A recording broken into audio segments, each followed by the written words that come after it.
So, has the thought of owning your own home kind of popped up in your mind and for consideration lately? Maybe you've been scrolling through your phone, looking at different websites for new homes, thinking maybe I can afford that one. Maybe you've checked out realtor.ca. Maybe you've gone as far as even doing a few drive-bys, thinking I might be able to afford that house. Well, that's an exciting thing when you started down that process. But here's the thing: that is actually not the first step we should be doing if you're considering buying a home.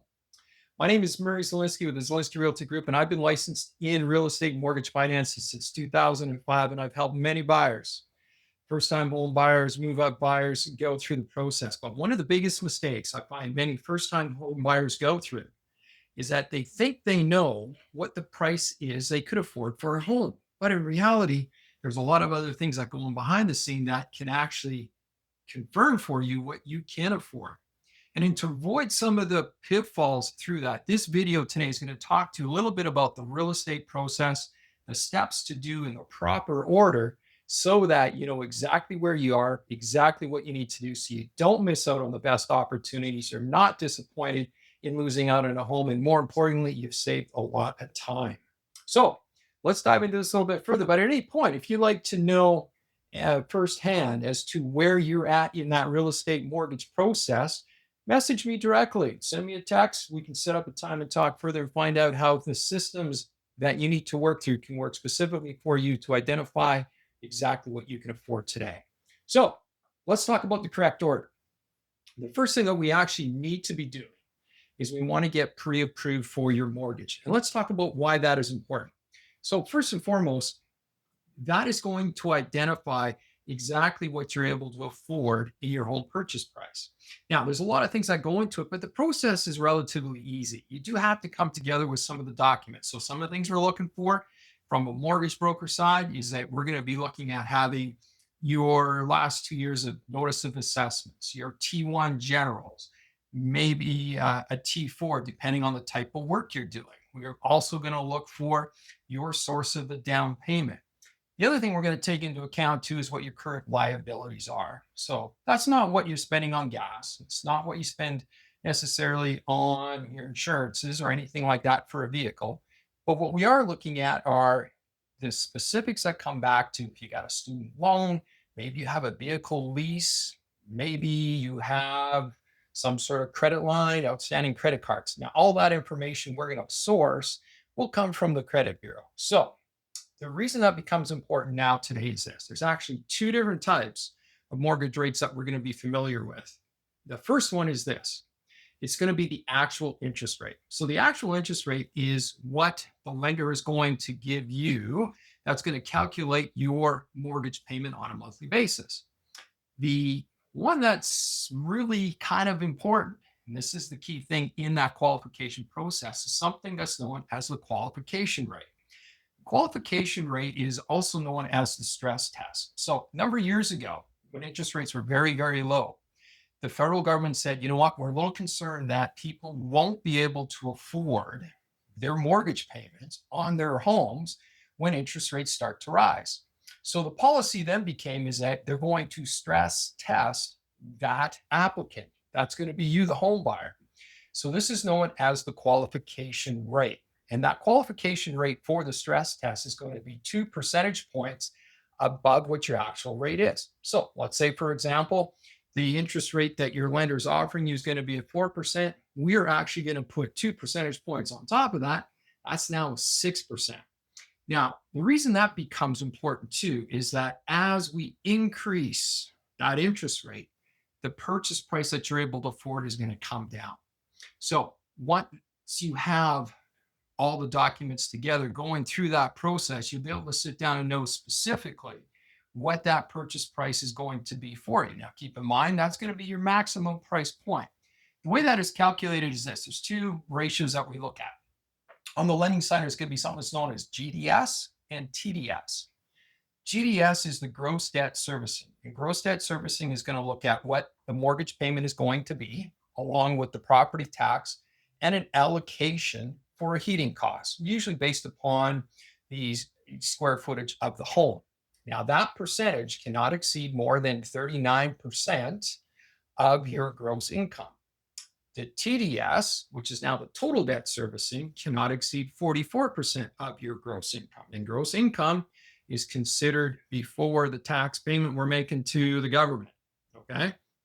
So with TDS, we take that number that came from the property tax, the mortgage payment, the heating cost allocation, and anything that you have against you on a monthly liability, lease payment on a vehicle, carry over on balances on the credit cards. So all those numbers come together. Now, the exception here is that sometimes ratios can be changed up depending on what you're doing with down payment, depending where your credit bureau is. So we're talking A-type clients. We're looking at a 39 and 44 debt service ratios between the GDS and TDS. Now, the other thing we're going to look at is you need to have a 90-day history of your bank statements that is showing where your down payment is coming from and the source. Well, that source can be what you have in the savings, or maybe you took the time to set up your first-time home buyer's account. That's also something you haven't done yet or considering might be something we want to talk about to help you through that process.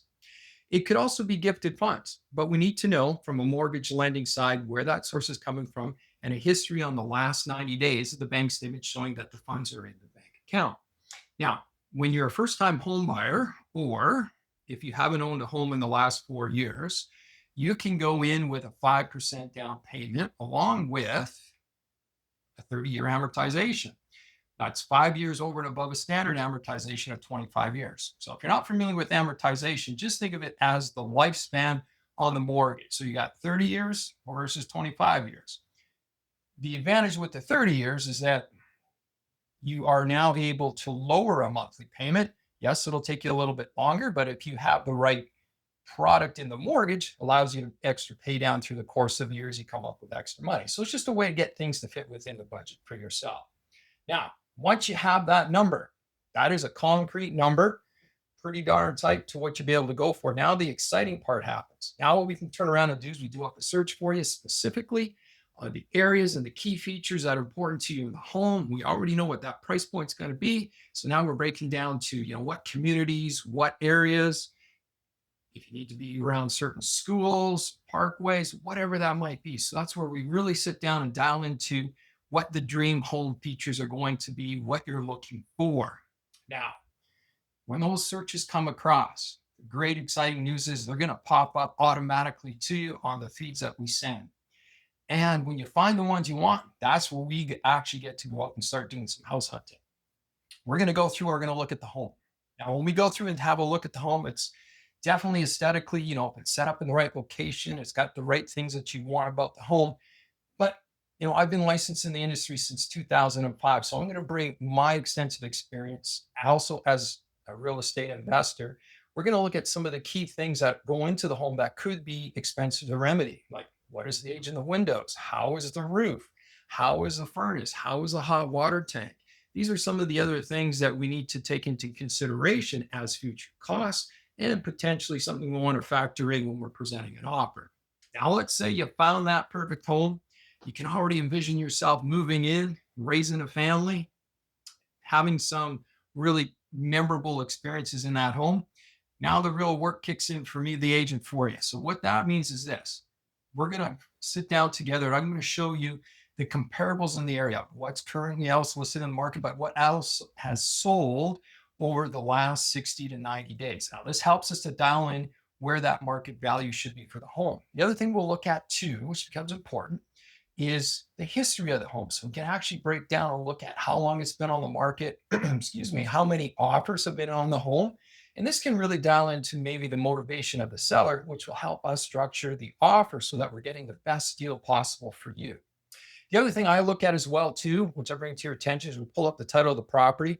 Gives us a little background if there's any key encumbrances we might be aware of, but it also gives us a little bit of history on the property with the seller, how long they've had it, what it was initially purchased for or mortgaged against, which can also be an important tool as well when we're structuring an offer. Now, the exciting thing is once we have that offer all drafted up and it gets presented, we get a little bit of negotiation going on, but we do at the end of the day finalize on a price. We're now in a position where the property is pending. So during that time, the contract's also going to have a couple of key things, which are going to be the conditions. So typically that is going to be the financing condition. Even though you got the pre-approval, the lender just wants to make sure that home checks out the way it needs to be. And also too, we're going to have it subject to an inspection. If it's a townhouse or condo, we're going to also factor in a condo document review, which basically, in a nutshell, is going to just give us an idea that the overall corporation is being run well and that there's no special assessments, which is basically also known as a cash call to the owners to help cover updated or future expenses that might be coming down against the corporation. Now, once everything rolls through and we're able to have a good positive property inspection, the financing gets approved, we're now going to sign off. And that property is now 100% firm and it is yours. So we move to what's known as towards the possession date. So all the documents go over to the lawyer, and probably about anywhere from a week to 10 days prior to your possession date, that's when the lawyer is going to call you in. You're going to sign off on the paperwork, bring in what he calls the cash to close, which is the difference between your deposit monies and what you're bringing in versus what you're getting funded out, and any legal costs, transfer costs that come in along the way as well too. So that is the process that you're going to go through. And in summary, what you want to be thinking of first and foremost, yes, it's great to be looking on the different sites and everything else you can set up for your homes and start to envision what you want.